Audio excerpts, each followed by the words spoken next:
Cold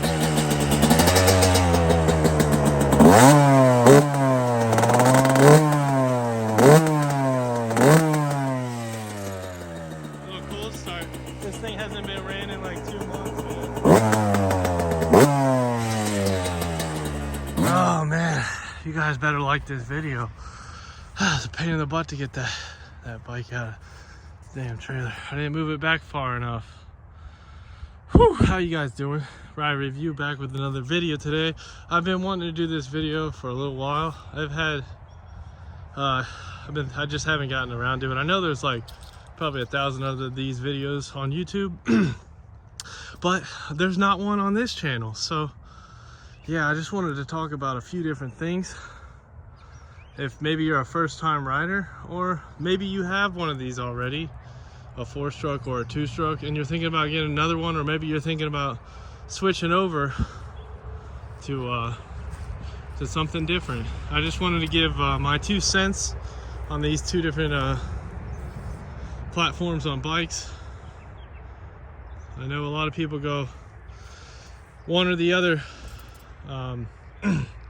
Some people like both, but anyways, let's get right to it. So I'll tell you a few different things about why you might want to get a 4-stroke if you're getting your first bike.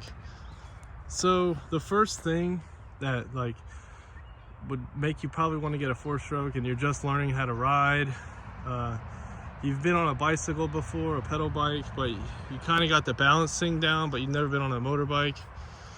So 4-strokes are going to be a lot, for the most part, more readily available, easier to find, and on top of that, they're going to be a lot easier to learn on, like for your first bike, because like most bikes, like street bikes, like I came from street bikes, mainly 600s, but I've had a lot of different bikes, all different brands.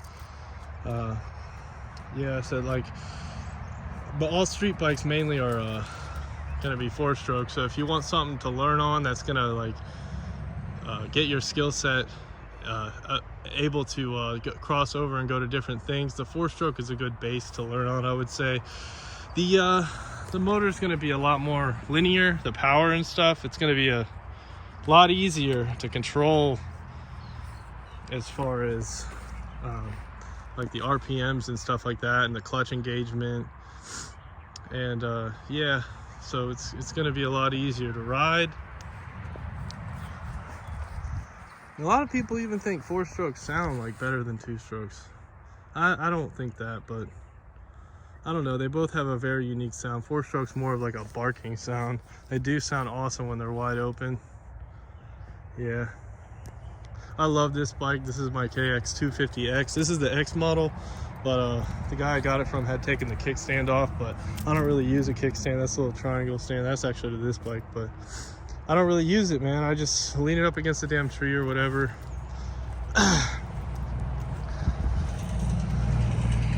It's a 2022. And yeah, so for the 2-stroke, man, I mean, first of all, let's get this out of the way. As soon as you pull up to the track, I mean, everybody's gonna be staring. Everybody's talking about it, guys. Immediately, they notice the pipe. It's like when a girl walks into the room, a pretty girl, the first thing your eyes are gonna go to is her big, beautiful eyes, guys. You know what I'm talking about. Don't act like you don't. The 2-stroke is awesome, man. It sounds great. It's kind of like a bee buzzing or something, really high pitched. The RPMs are jacked up, way up there. And I mean, I don't know anybody that thinks that like these are more fun to ride. Yeah, they are fun, don't get me wrong, don't get me twisted now, but like when you're riding one of these, like every time I go out to start this thing, I feel like yeah, you can be really good at riding, you can, but like there's no perfection. Like you can't perfect, like, I don't know, man, like you could be ringing it out, you know, clapping it out, whatever, you're riding top end the whole time, but like there's always something you can learn, and it's like it never fails to to have, like, for you to have a good time. Like, you're never gonna not have a good time on a two-stroke. Every time you go out to ride it, anytime you're doing maintenance, these things are so much easier to work on. Parts are way cheaper. The bikes themselves are a good bit cheaper. And like, anybody can learn to work on these. Guys, if you're paying someone else to work on your dirt bike, I mean, if you got money like that and you don't really want to learn how to do it and you don't give a shit, fine, just go ahead. But if you're just getting into bikes, don't get a new bike. These bikes aren't new. Don't get like a brand new bike, because number one, you're gonna go down. It's not a matter of if, it's just when. If you're first starting to ride and stuff, you're definitely gonna go down at some point. So you can't be afraid of that. Obviously, you want to be on a bike, but like, you don't need to pay someone else to learn how to work on these things. I mean, it's pretty basic. And don't be afraid to like if you mess up, you can go back to the drawing board and do it over again. Don't be so timid. Like, it takes a while, it takes anything, it takes a minute to learn how to work on stuff, but you can save yourself a ton of money by working on these things yourself. And on top of that, they're so easy. Like I said before, the two-stroke is a lot more user-friendly overall than the four-stroke when it comes to repairs and maintenance and stuff like that.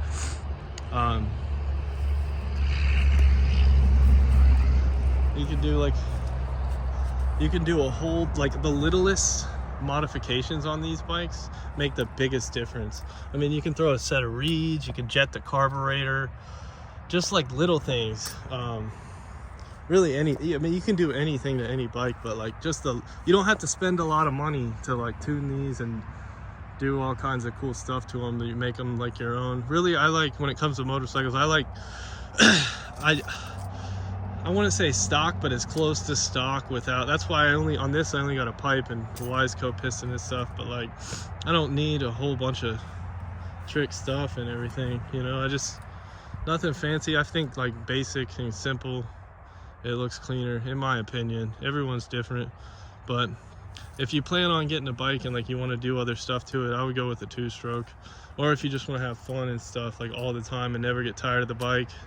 And like, man, I've probably had literally, I'm not even joking, guys, I've had like 20 or 30 bikes. A lot of them I never, like, sometimes I have them a month, a couple months, a few months, trade them for something different. I'm not rich or anything crazy like that. Maybe like trade them, sell them and buy a different one, or trade up, you know. That's how I got this one right here. I traded my 450 for that. It was a 2018 KX 450, and I traded it for this bike, but this one I did buy. But yeah, just like, a lot of people are so stuck on one brand, and that's fine. I've never really, like, I've probably had every brand of at least Japanese bike. I'm pretty sure the only Austrian bike I've had was that KTM. I've had everything: Groms, CBR 600, KX ZX6R, Gixxer 600. Mostly I like the smaller bore bikes. I like throwing bikes around in the corners and stuff like that. I'm not like a really super good rider or anything. I like the light aspect. That's another thing about two-strokes, they're a lot lighter. I just like cornering and stuff and just kind of letting the bike dance around and stuff like that. It's more fun to me than going super fast in a straight line or whatever. Yeah, that's really all I got for today, guys. I don't want to drag this out longer than it has to be. Just my 2 cents on two-stroke versus four-stroke and the other different options that are out there and stuff. So I hope you like this video. If you're new here, please consider subscribing. And yeah, guys, as always, stay safe and take it easy. Later.